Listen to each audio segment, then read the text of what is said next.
Well, we just wrapped up our 4th annual Teen Weekend here at Lost River, and this year's theme was titled Asking for a Friend.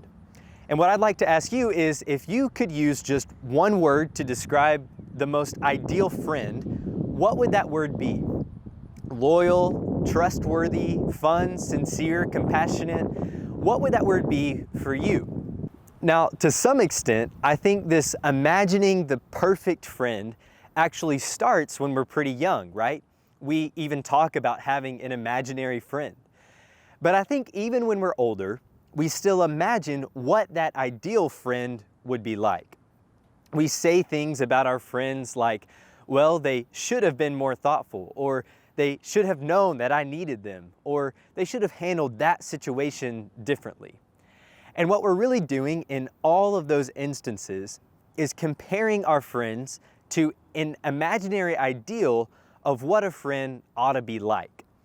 And the problem is that sometimes we focus more on what we can get out of our friends than what we can actually give to them, or what we can give up for them. This is how Jesus talks about it in John 15 when he says, "This is my commandment, that you love one another as I have loved you. Greater love has no one than this, that someone laid down his life for his friends. You are my friends if you do what I command you. And no longer do I call you servants, for the servant does not know what his master is doing.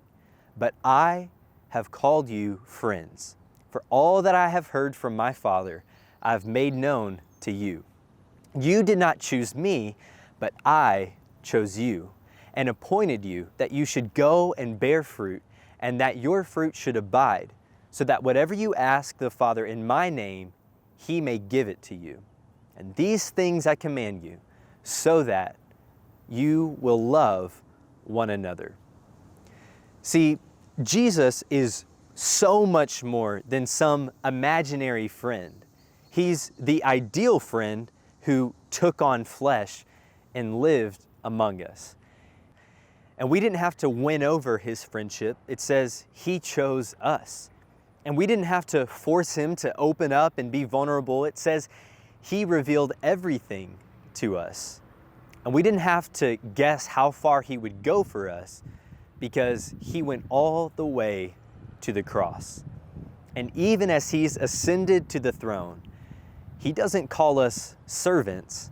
Jesus calls us friends. And so Jesus is the friend we've always been asking for.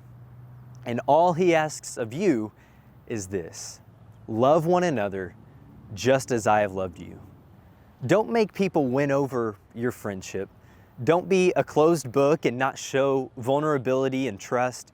Don't let people wonder how far you would go for them and whether or not you have their back. And rather than treating your friends like servants, a relationship for your own benefit, love them just as Jesus has loved you.